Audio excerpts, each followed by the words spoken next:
Okay, so now we're going to be painting the board and the pole. Today in northern Idaho, it happens to be a balmy 45 degrees or so. All the snow has melted. It's a little wet out, but that's okay for in January. It's a little odd. And we're going to be using Rust-Oleum Painter's Touch Ultra Cover Paint and Primer, Satin Ink Blue, and Satin Blossom White, painting our pole and our 1/4 MDF sheet here. As you can see, I've had some other painting experience out here. This is my nice big fabric cloth on the yard that I do all my painting on. So we shake up our paint. I've already done some shaking prior to this, and I just happen to really like spray paint, so we just go back and forth and give it a nice good coat.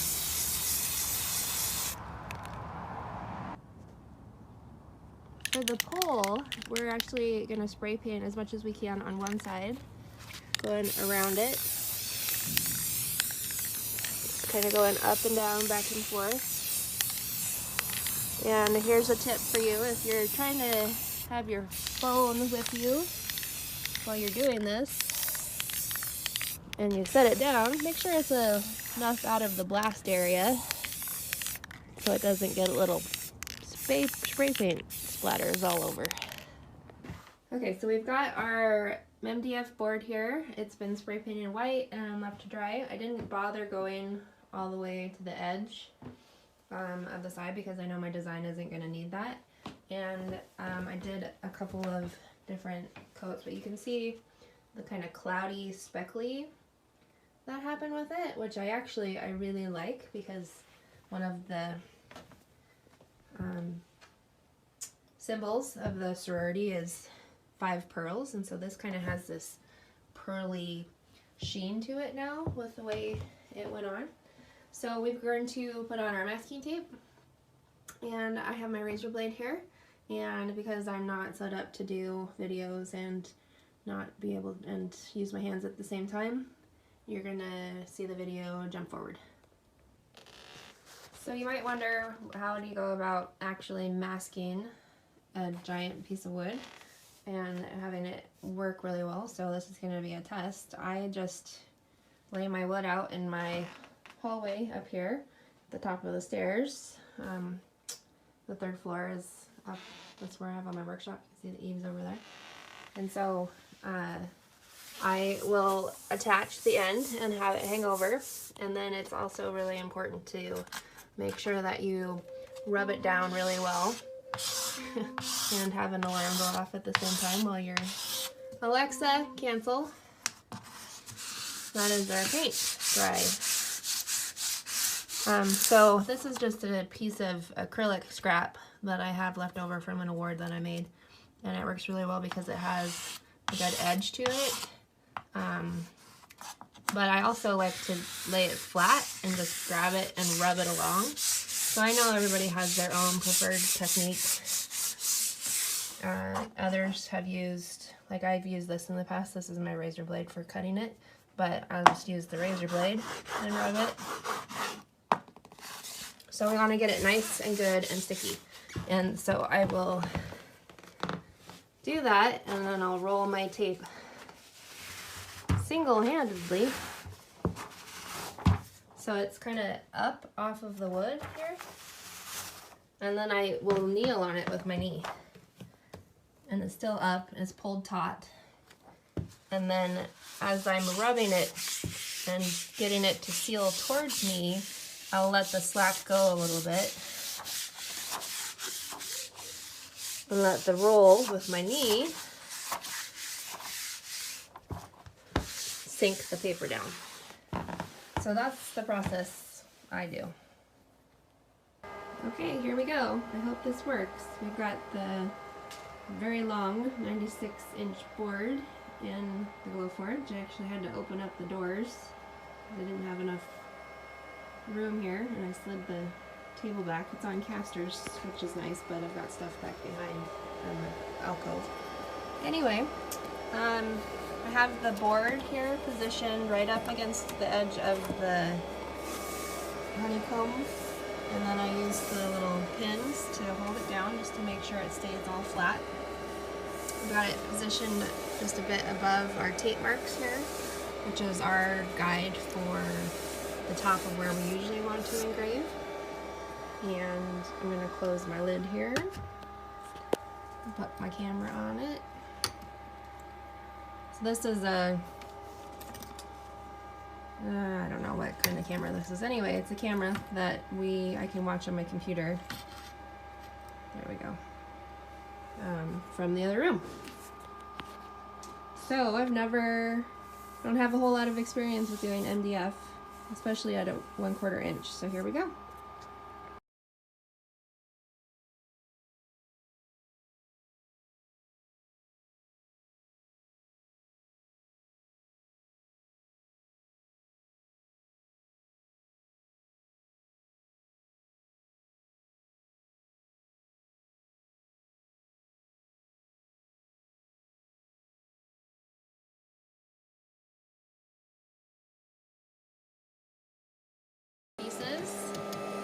So I was here watching it and took a video. You can see the masking came up a little bit on this piece, so I was watching it carefully to make sure that it didn't pop out.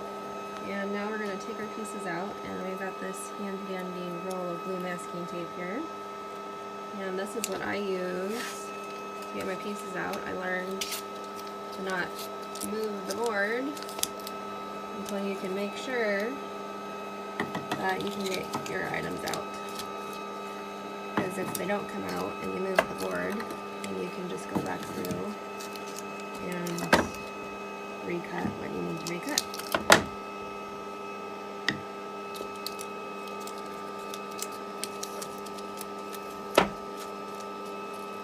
This one might be a little too heavy for me to...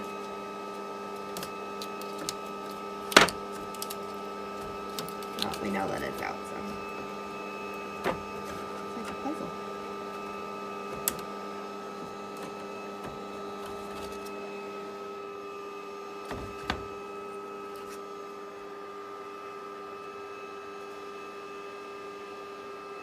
And we'll paint the backs of them here when we're ready to do more painting.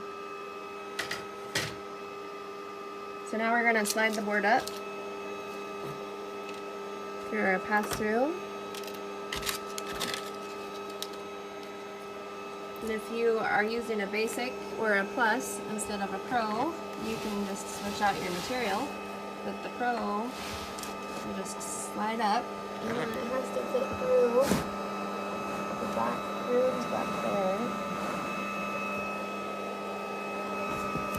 And we'll line up the bottom here, be just above our tape markings,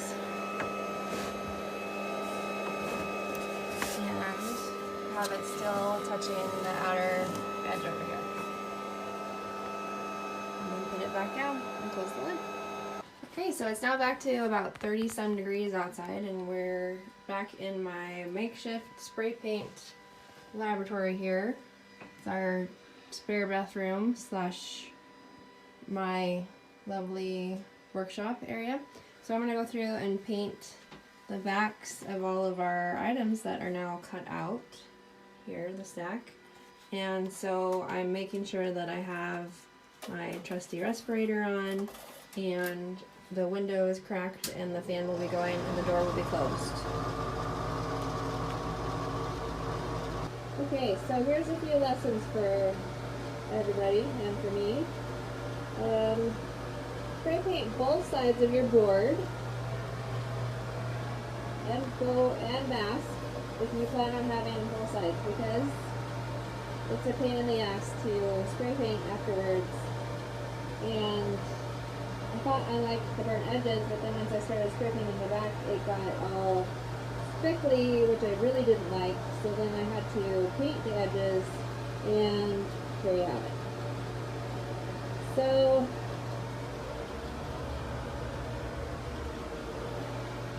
tip 2, wear gloves.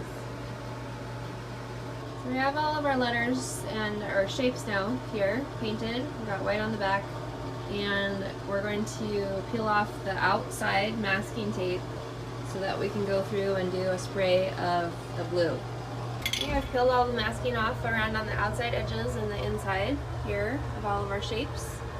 And we got these two over here waiting on standby. And I'm going to very lightly spray them with this Rust-Oleum Satin Ink Blue because I don't want the paint to bleed in underneath the tape that we have still on here. And I noticed when I'm peeling off that this corner up here is coming up, so I have to be really careful on this edge here. So I'll probably end up doing about 3 coats of just a very, very light spray to try to get an even coverage without bleeding into the other letters.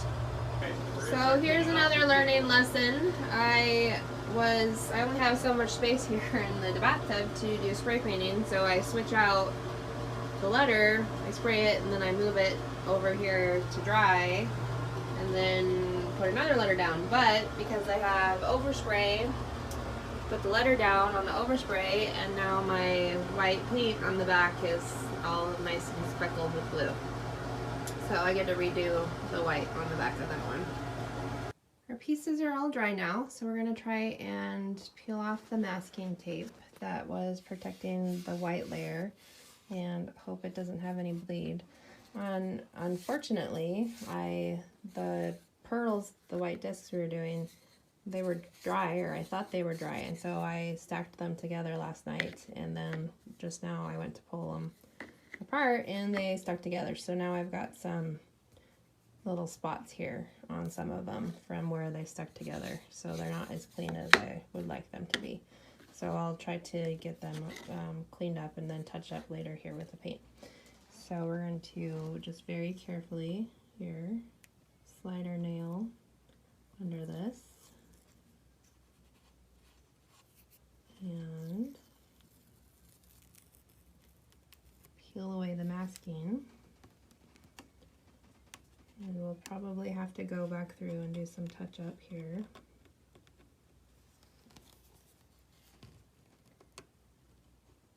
I get my nail under it, and we'll come from the other side.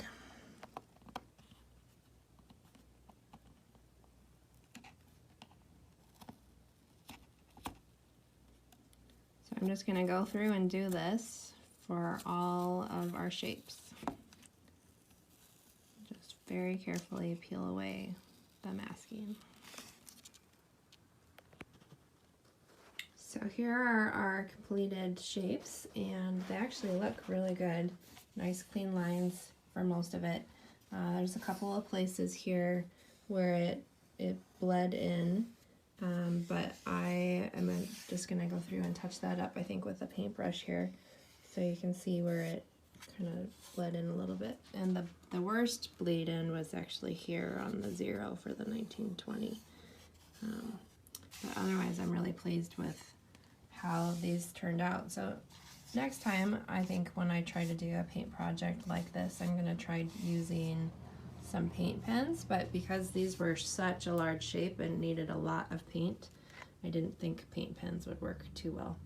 There's a couple of places on the backs of them that need a bit of a touch up. I tried to, let's see, what are the letters? Yeah, so they were drying up against the cardboard here, and so when I peeled it off, it ripped away some of the paint. So I'll touch that up once it's all placed on the board. I'll just go through and touch up everything, not board, once it's all placed on the pole, I'll go through and touch up everything with a little paintbrush. And so this piece just got dirty from sitting on the factor here, and there's a couple of places that you can see little drip marks, but this is the back of the board, which isn't going to be the focal point of our staff. So I've been thinking through about how we're actually going to attach everything to the pole, and then I realized I really don't like the idea of using screws through these plates, because that is going to have, we're going to have an obvious screw there.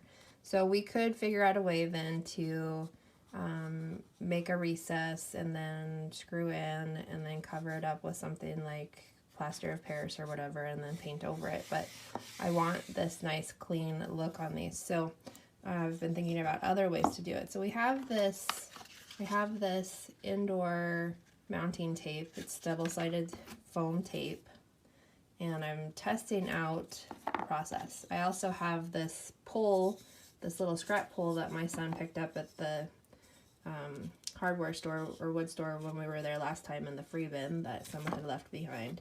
And so I put the double-sided sticky foam on and attached a piece of ribbon to it. I also attached this piece of scrap MDF board that I had painted to it to see how well it's sticking. And so it sticks okay, at least for a nice temporary placement, but for the action that this staff I think is going to have, it's not going to have enough sticky to stay.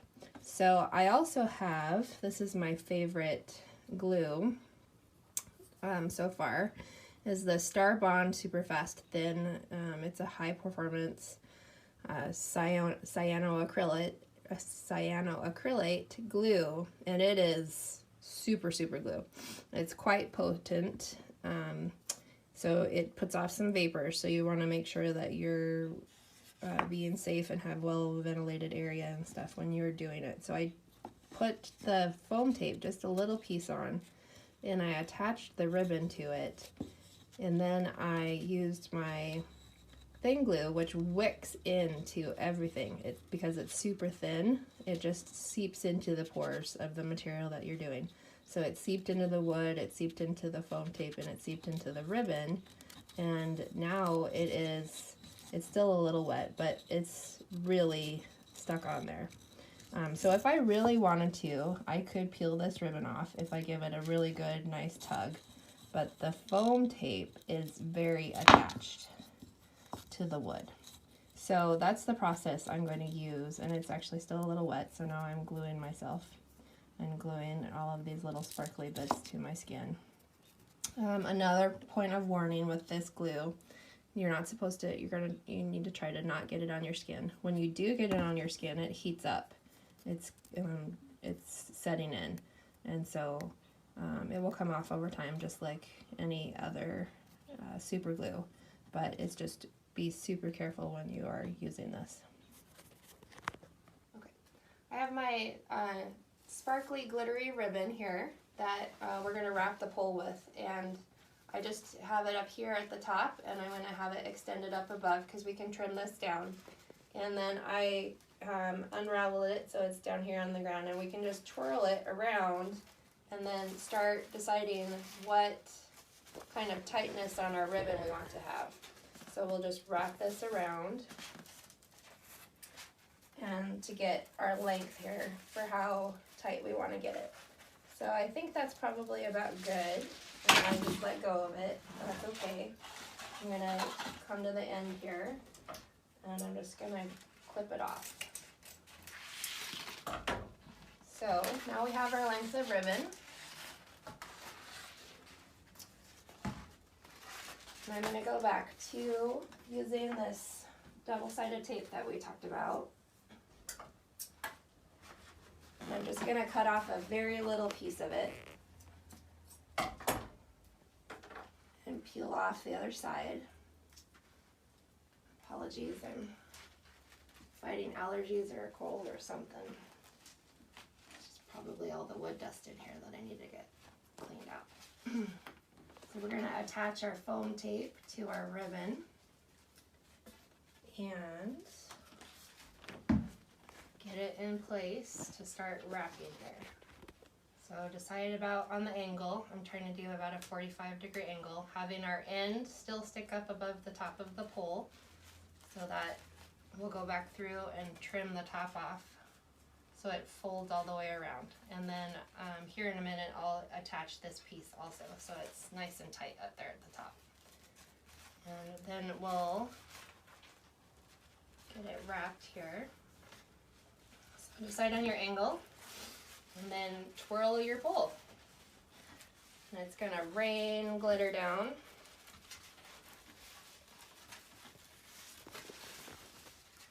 And you can let it go a little bit here if you want a different bit of an angle, and you can detach your tape and kind of fix it. And so we want to try to have it be really tight on the pole.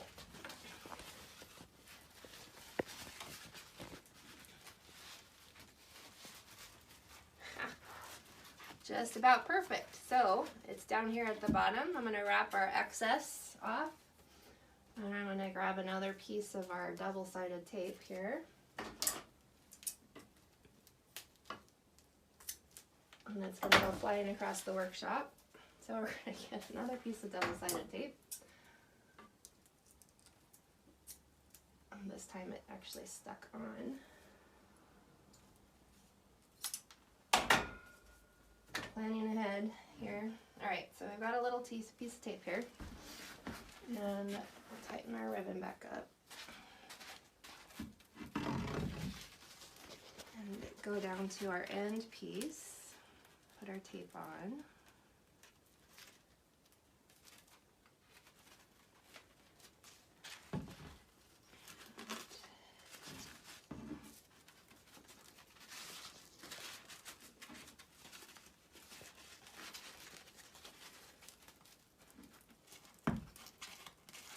I'm going to pull our wrap tight and get it a little more wrapped, actually.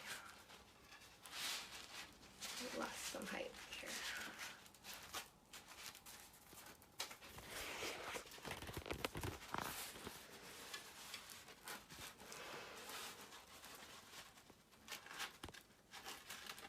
So I've got a guest camera operator holding my phone for me, which is awesome and super helpful. So I'll just loosen it up here a little bit and get it back to being the length that we had planned on. And then I'm going to attach it here at the bottom with our double-sided tape that we've got.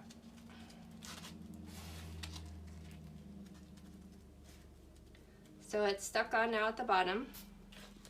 That's not going to be our permanent stick, but at least it's now attached. So we've got our pole here. We're going to check our gaps, maybe tighten up the ribbon here in places. And then our next step is going to be trimming off the end here of our ribbon so we can wrap it around the top of the pole. So we've got our foam tape. We're going to use this super thin bond and hold it to the ribbon, and we're just going to let it seep right in.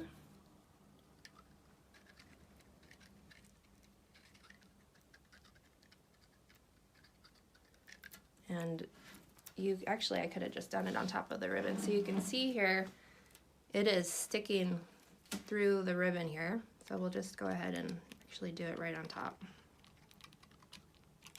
And then I need to hold down my ribbon piece here at the end. I'm just going to use these pieces of scissors because I don't want to glue my fingers to it.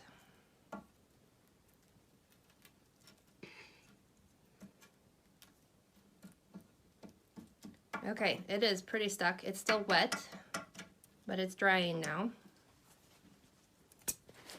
And actually I won't trim it yet. We'll go back here and we'll trim off the little edges that are left once it's all the way drying.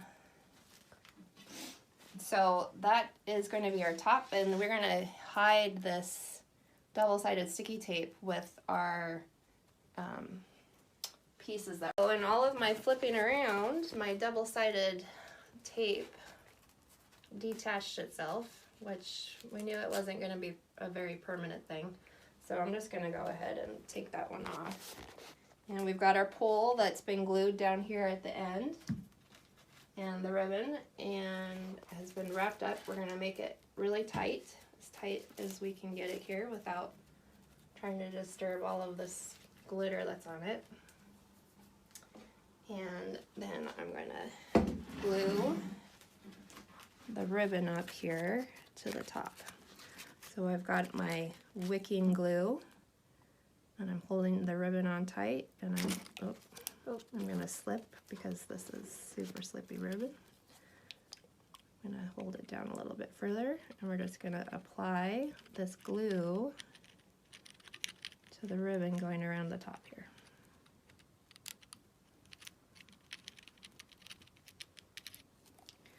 And then again, I'm gonna just take my scissors here and hold this edge on, so I'm not using my fingers. You could use like a pair of needle nose pliers or something else, just to hold that tip on while we give it a moment to set and give it a chance to dry.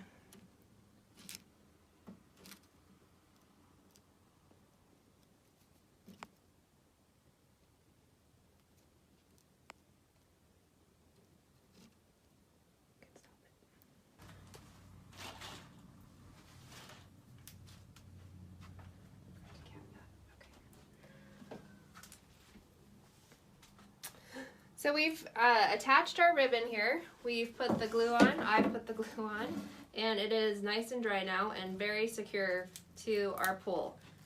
There would have to be some serious pulling on this ribbon to get it to come off. So now we're going to trim the end of our ribbon to just get it nice and level here with the top of the pole. We'll do that on both sides. I already trimmed that one. See, that one we had trimmed earlier and it kind of just glued right over. So I'll do that with the edges too and get that nice and fastened down. So our next step is going to be deciding which way we want the pole to go. And then I'm going to lay out the pole and have it and line up my letters to start getting it ready to fasten on. I'm figuring out how to get it attached to the pole here and figuring out placement and everything. So I flipped all of our shapes over to their back side, and now I'm measuring them on the back, and I'm going to mark with the black marker basically what their halfway point is. So then that way I know that that's where I should be placing the center of the pole about. For the bee, I have a board that I just lined up with the bee here and tried to make it fairly perpendicular to the flat of it. It would be better if you could use a square, but I don't have a square on hand right now. So we are going to try to center it on the bee that is along its longest point, and the top of the bee is smaller than the bottom part of the bee, so that I'm centering it on the bottom part of the bee. On the double-sided foam tape with the ribbon, and I showed you that a little bit, and then I also grabbed a scrap MDF piece that has the paint on the one side here, and just pushed that on, and with my other hand dripped in the Siona acrylic glue that's on there. And just after not even 15 seconds, it is quite solidly on there, and it will come off if you really push it, and it's still drying because my fingers just stick together. Did some testing on my scrap piece of pole here with the double-sided foam tape and the super glue, and gave it some stress test, and you can tell here that it came right off. It did take a little bit of force, but it came off because of the paint, so it's not actually able to stick to it.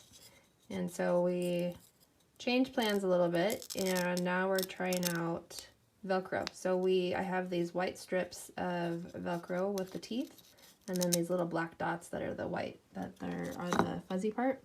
So we're going to try that. That seems to stay a lot better. And originally I'd asked my client if they wanted it to be able to be, to take down or take apart for storage, and she said no, it can be a permanent feature.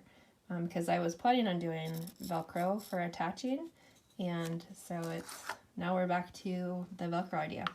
So I've drawn a line down the middle of each of the pieces here, except for the dove, which is a lot more difficult to find the middle of, but that's a little more free form and it sits at the top of the pole. So each of these pieces has the line going down it. So I'm going to take my Velcro piece here. I have this long strip of Velcro, and I just cut a piece off that fits the 1920 on the back and peeled off the sticky. So I'm going to go through and do that for all of the pieces. So we're going through a couple of iterations to try to figure out a way to attach our nice, shiny, sparkly, slippery pole to our shapes. So this is just a scrap piece of MDF. The other side is painted. We were looking at a way to potentially build some kind of bracket here that slides around the inside or the outside of the pole and then attaches flat to the MDF. So we've gone through a couple of versions of that because the double-sided sticky tape didn't work. The double-sided foam tape with the super glue didn't work, and our Velcro pieces didn't work. All because mostly the weakness is where the paint is, so the paint's all peeling off. So thinking through this, we needed some way to attach our shape to the pole and actually have it stay, because I wasn't confident that just a 1/4 inch piece of the cut side of the MDF sticking onto the pole would work very well. So we have this simple rectangle here with a groove in it that fits the MDF, and have been going through and designing some rings that go around it. So the first version is just a basic ring that we're working on. This will wrap around the pole and then slot within the groove. But then that got to having a tip with it that actually clamps and grips into the wood. And so we have our piece here.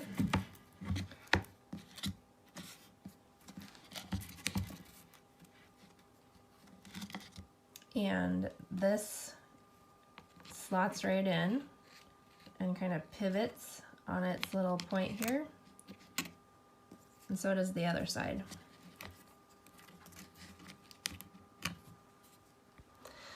So we have our piece here that has the groove that just slots into this side here. And so we'll do that and rest it in on the pole. We'll do the other side that's the same shape, slot that in, and then we just take the whole thing. You have to be a little more slight here. And we take the whole thing and we just squeeze it together.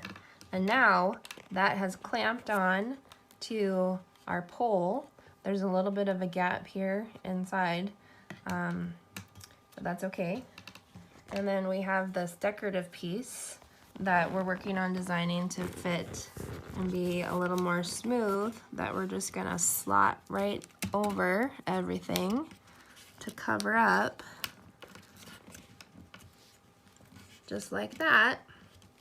And we're gonna use our super fast thin glue then, which it is super fast. When I did the gluing of this little rectangle onto our test shape, it was like that, and it is on there. And so then we'll glue all of these in and then glue these two pieces together, and then our pole will be quite well attached to our shape. We created these brackets, and they're now all attached, and it was definitely more of a challenge to get them on. The first couple were pretty easy, but as I continued down the pole, it became more and more of a challenge because we had all of the other pieces, and so they would they kept popping out of their grooves. So finally,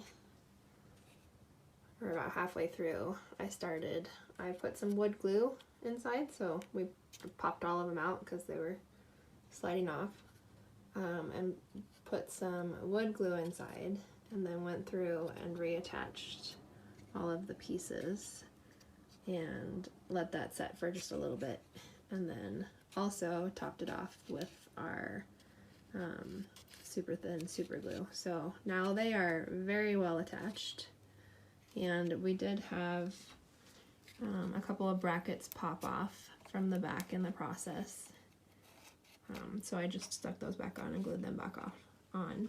They came off with the paint, so really the weakest point now in this whole design is the fact that it's all painted or glued onto paint. The Velcro strip, we removed that, so that peeled off a good chunk of paint. So now I'm just going through and doing touch-ups with a paintbrush and our spray paint color. I just took our almost empty spray paint and sprayed it in to the cap here. So now I've got some liquid spray paint color and my trusty paintbrush, and I'm going through and touching up. Same thing with the white. I have my white one here, and used 2 cans of that, so I have some extra. I have an extra lid and stuff hanging around.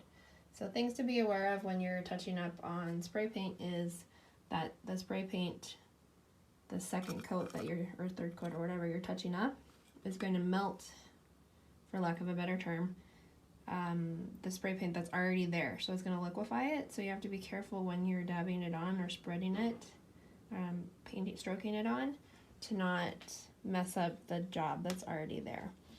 So that was the case on the front. I went through and touched up the bleed areas here.